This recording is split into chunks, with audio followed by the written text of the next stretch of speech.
Good afternoon, guys. Hope you are enjoying the class and everything you are understanding. If you have any doubt, any issue, or you want to change the learning method, or even you want to change the trainer, it's up to you. It's fine. It's not a problem at all. You can ask the questions. You can raise your hand. You can raise your questions, queries to me, to institute, to course provider. So it's really okay. So yesterday we read almost half of element 3, and today we will do the complete the rest. So I will turn off my video and I will share my screen now. Again, anybody have any doubt from yesterday's lecture, please feel free to ask.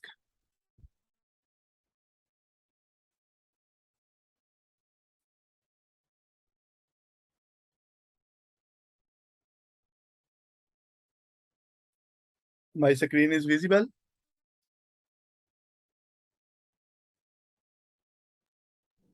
Yes. Okay, someone from you, student from all of you who is sitting alone or alone in the room, he can keep his mic on so that you can answer me.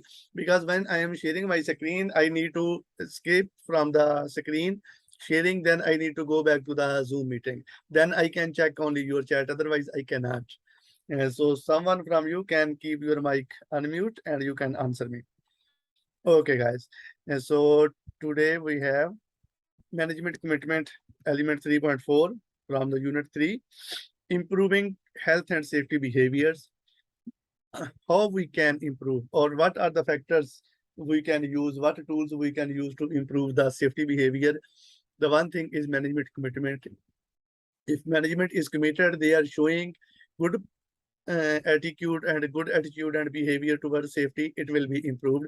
If they lead by example, it have good impact. And appropriate health and safety policy, adequate resources, visible leadership, assignment of the responsible persons, distribution of roles and responsibilities. This all to be done by the management, and this is shown known as management commitment and leadership. In group, discuss the leaders that you have worked with. What made them good or bad leaders, particularly on health and safety? A very interesting question. I will answer from my side. The time I started my health and safety career, in my last project, I was having a manager. He is from Palestinian national, a very committed person in health and safety. And he is the one, if he find anything wrong on the workplace, he have no compromise on that. He encourage us always to work safety. Find anything, we are using some term name, think and track to zero. So we need to use that tool, track to zero, and we can use top work authority. And we, as a safety professionals on the projects, that we believe that our manager is always behind us. His support, his hand is always behind us. Whatever we did on the project, maybe there is a conflict with the contractors because we are PMC. Maybe there is a fight with contractors. Maybe they are writing letter like this is not adequate way to stop. We can do that. We will improve that. Let us work. But what we did in health and safety, and it's genuine, it's legally okay. We did something to protect us from legal aspects. We did something to save the people from endangering their life. We found our manager always behind us. That is a very good example of commitment from my manager. I always remember him. Okay, then visible commitment. What is visible commitment? It's practical demonstration using safety tools by themselves. Suppose you are a leader in the project. When you are entering the project, you are ensuring that you are not throwing the waste anywhere, you are not smoking at undesignated area, you are not drinking at anywhere and throwing the cup or glass, you are using the appropriate PPE, you are using only designated access. In case of emergency, you are running to assembly point. So this is a type of visible commitment which management can show. And disciplinary procedures. If after trainings, after adequate supervision, instructions, training, if the things still wrong, still worse, people are not ready to understand, then management have to take disciplinary action. That is a shape of warning letter, salary reduction, termination from the job, etc., or any legal action as per the contractual and legal requirement that is known as disciplinary procedures. Who would you discipline? To whom you have to discipline? Everyone, every supervisor who order them to cut corner to save time. For example, there are a group of 10 workers, and on the 10 workers, there is a supervisor. Supervisor assign them to perform a job without providing a safe place of work. In that case, the laborers, the workers, they are not responsible. The responsible is supervisor. So as a safety professional or as a project management team, we need to decide who is the responsible for this unsafe act, unsafe behavior, or unsafe condition. Of course, if it's instructions by the supervisors, the laborers cannot say anything. They cannot say no to him. They don't have enough power. They don't have enough courage to say no to him because he is the one who is giving them overtime, signing their timesheets, attendance, blah, blah, blah. So they listen to him just to finish the job. They start doing wrong things. So we need to discipline the supervisors. Thus, some example, an office worker who repeatedly fails to wear PP when in the factory area, a maintenance worker, he's thinking that it's only 10 minutes job and he don't need PP, he don't need training. So this is the people you have to discipline them. You have to take action against them. So competent staff, we discuss competency is knowledge, ability, training, and experience. Competent managers, they have to understand the implications of their decisions on health and safety. They can visit the site often a week. They can implement a practice. They can do a mock drill, and the competent staff will enable the job to be done safely. If the staff is competent, they can make sure that the work is being done in safe manners. Now we are going to communication. What is communication? Communication is sending or spreading or publishing the message to a wide community, to whole project, to whole workplace, to whole listeners, to whole camp area, to all of the peoples you are going to communicate. For example, HSE plan. Okay, what are the types of communication? It's three major types: verbal, written, and graphics. What are the advantage and disadvantage of each method? Verbal communication, we only talk. Maybe in front, the people are sitting in front of us, or maybe we talk on telephone. That is, or walkie-talkie, that is verbal communication. And written is we write something and placed on some places on the site at prominent areas in the notice board. Graphics is we make pictures, a pictorial diagram we make and we place everywhere on the site to aware the employees. So verbal communications, what are the limitations? The language barrier. I am Arabic national, and I am communicating with the people who don't know Arabic. It becomes a problem for them. They cannot understand what I want to deliver. So there will be a problem. That is a language barrier. Jargons, maybe I use some typical words in my language, which are okay for me as a Arabic guy, but for the people who are listening, they don't know about them. Some specific terms, abbreviations, strong accent, background noise. Maybe it's not clear. Maybe people's listening me in very low voice. I don't have appropriate volume, ambiguity. I am not a good speaker. It can misinformation. The information which I want to deliver, it's not full. Maybe I deliver half and a half stay with me. I forget the information, and this information don't have any record. The poor quality, maybe we are talking on walkie-talkie and there is a less or a deficiency of the signals. They cannot understand. So these are limitations. What are the merits? It's quick. It's personal, it's direct. You can check the face of the listeners. Are they understanding or no? You can take the feedback because you deliver the message. People are sitting in front of you, or you are talking on telephone. They can ask you, wait, hold on. I have this question. That is a good point. And share views. They can give feedback. It's like a consultation. Additional information by your body language, by expressions, by signals, you can make them understand this is the merits. So written communication, limitations, indirect, it will take time. It's jargon, abbreviations, it's impersonal, ambiguous, may not be read. Okay, I will explain you in other language. A written communication, we write a health and safety policy, we place on the notice board, but maybe all people who are walking through the notice board, they are not taking care what is written there. They don't want to read. They are busy in their work, or the communication what we write, it's a very difficult language. It's not in their language. Maybe it have abbreviations. Maybe they didn't understand. If they didn't understand, they don't have time to ask the question because it's only written. They can read only, they cannot ask questions. And maybe it's not properly pasted on the place. Maybe it's pasted in some area where there is a less movement of the people. And we can see that maybe 20% or 50% of the employees don't know that there is something in the notice board. So that these are the limitations or demerits. So merits, it's permanent record. When something is written, it's a record, it's a document. You can make a reference, can be written carefully for clarity. It can be, when it's written, it's clear. Now, wide distribution.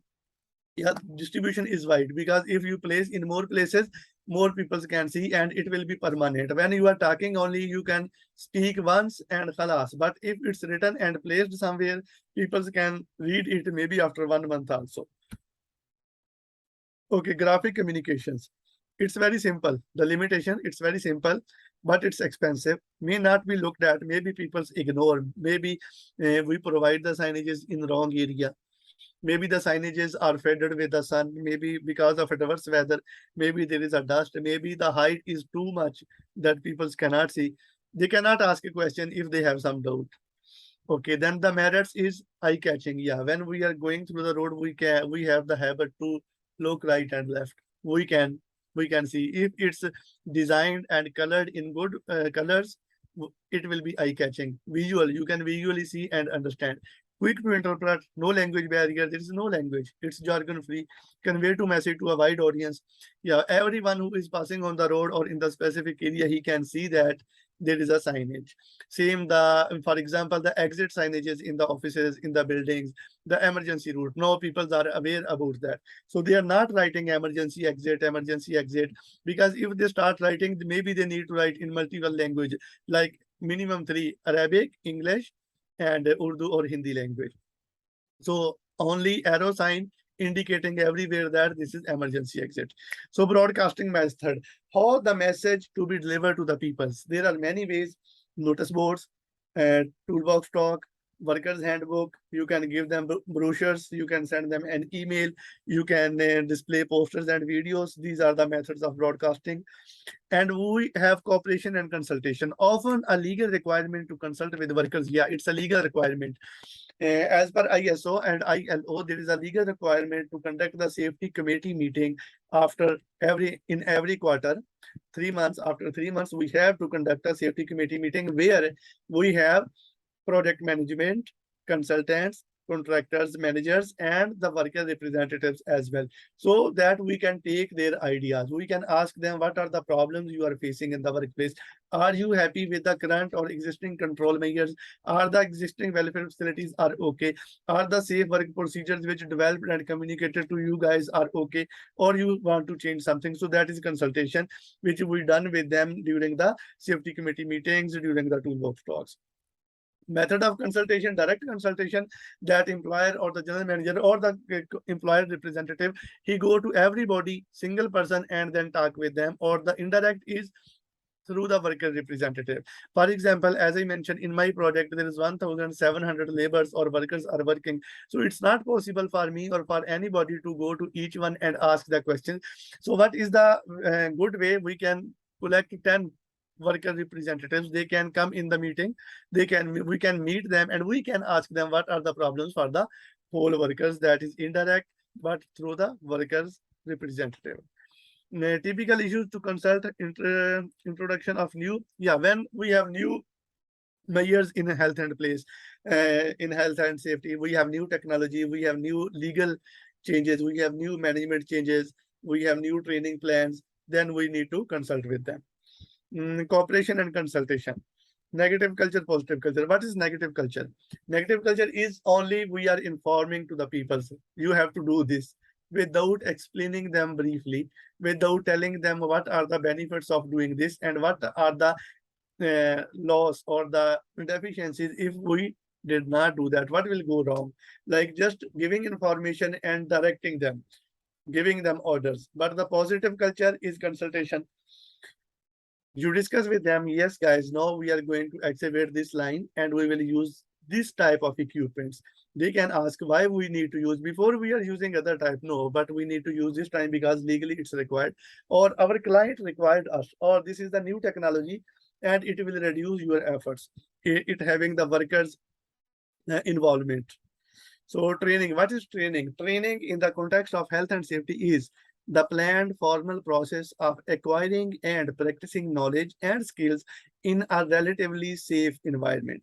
When we deliver some communication, we make some consultation with the workers in regards to some specific topic, like how you can develop your skills and how you can perform the task in safe manners. That is known as training. Training is a key component of competence.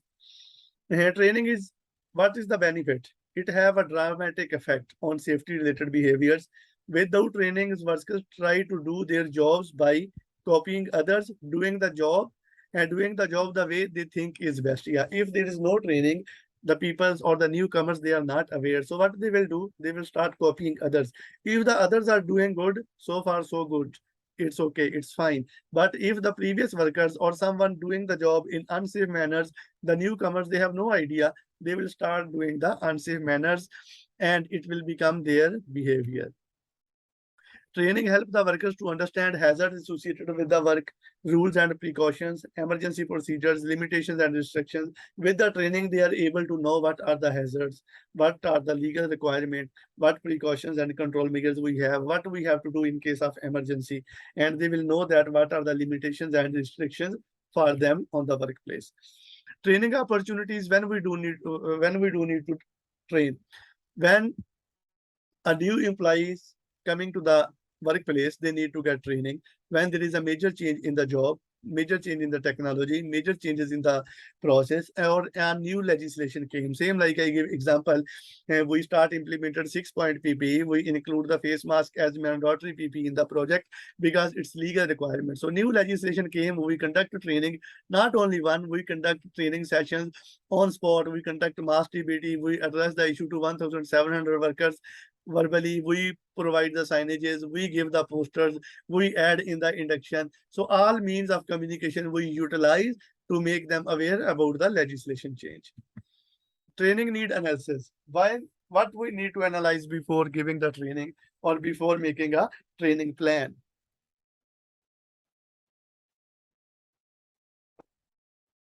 Okay.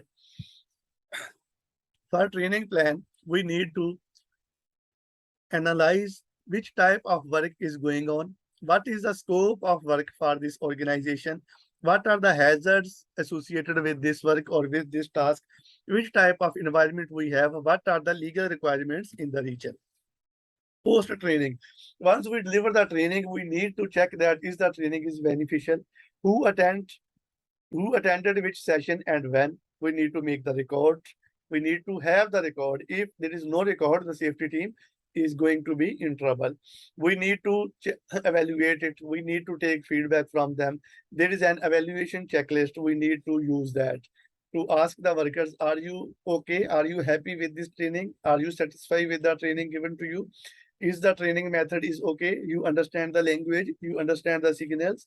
Then the other measures which we can use, we need to check if there is reduction in the incidents.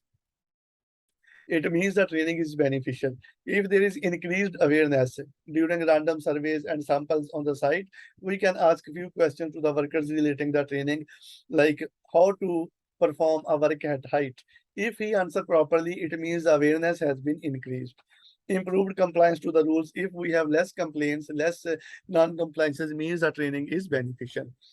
Design the health and safety induction training program for the new starters. Consider the following: what topic should be included, in what order, how long, when you are going to do it, what problems might be involved in doing it. So this is an activity if you guys can design a HSE induction.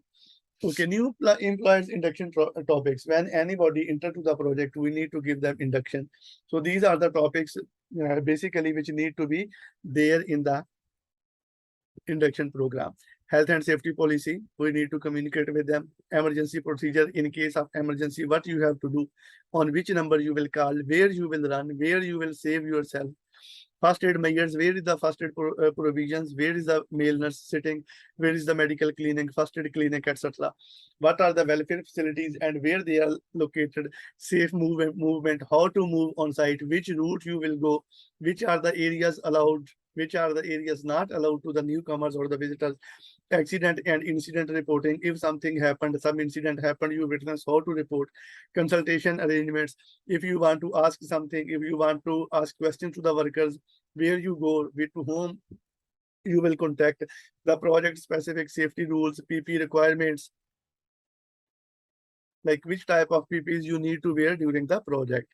These all are the topics which we have in HSE induction. Okay, so typical questions: how can directors, managers demonstrate their commitment to health and safety?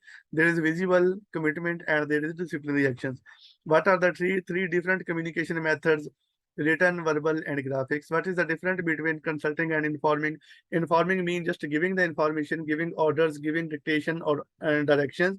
Consulting means talking with them, telling them we want to do that, and answering their questions, taking their feedback. That is consultation.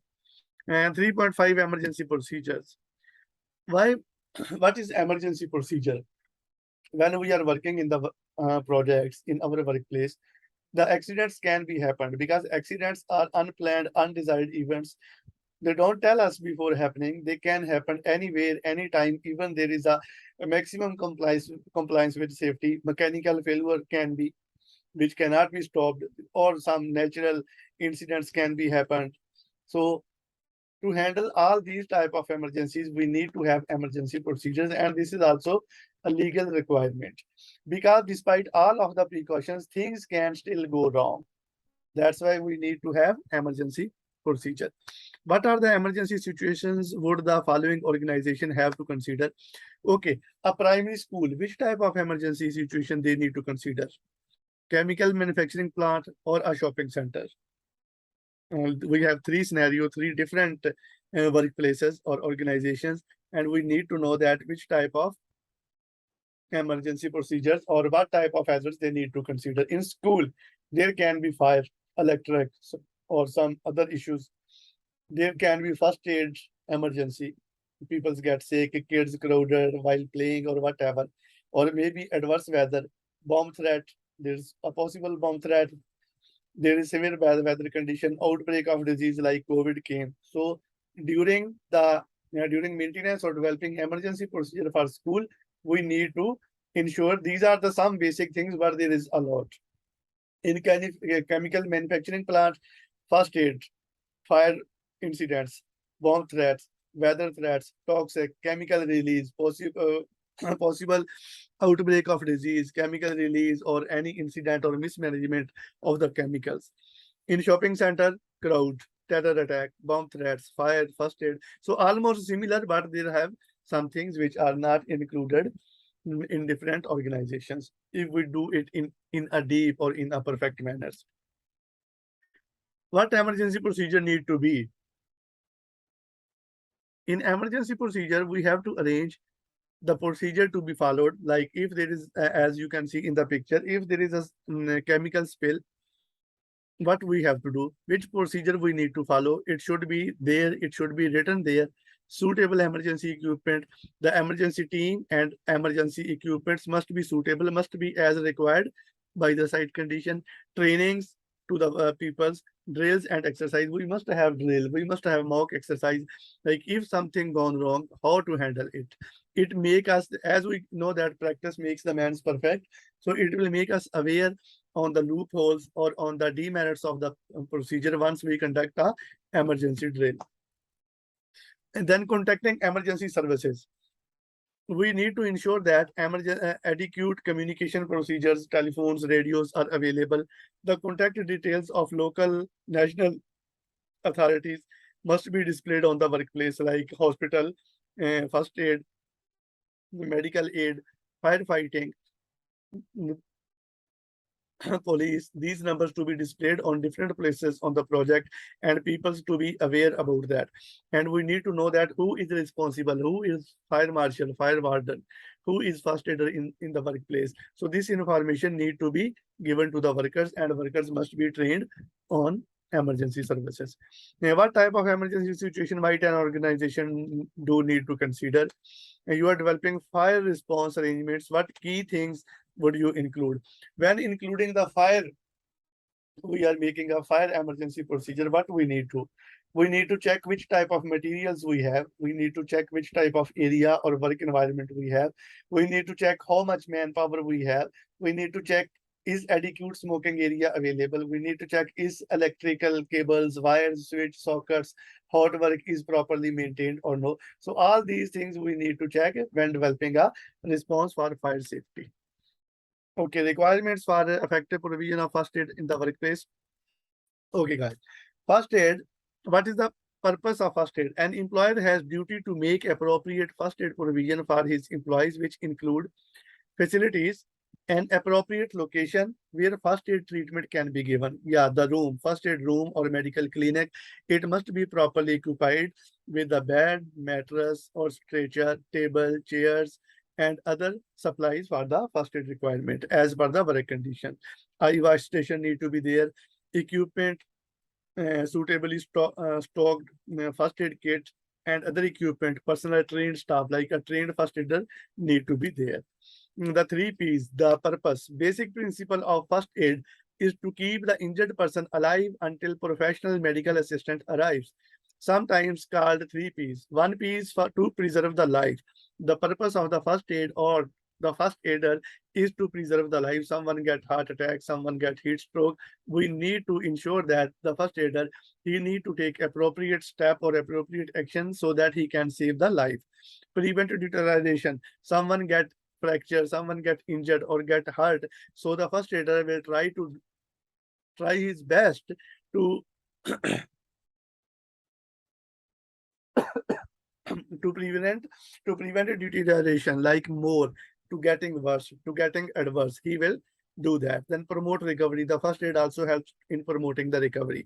Once someone get injured, an adequate or appropriate first aid can help him in getting a speedy recovery. Personal and coverage. Okay. Trained personnel, first aiders, full training, appointed person, basic training only. Okay, guys, this slide is different in different countries, in different regions. For example, in UAE, there is requirement of one first aider, one trained first aider, competent authority approved on every 50 employees. If the organization is working with 100 workers, so they need to have two first aiders. And appointed person is he know the basics, but he also need to be trained. He must know the basic and he can work along with the workers as a general labor, but in time of emergency, in time of accident, he can be utilized as first aider. So coverage will depend on the risk level of the workers. How we need to assess or what should we count when we are selecting the first aider?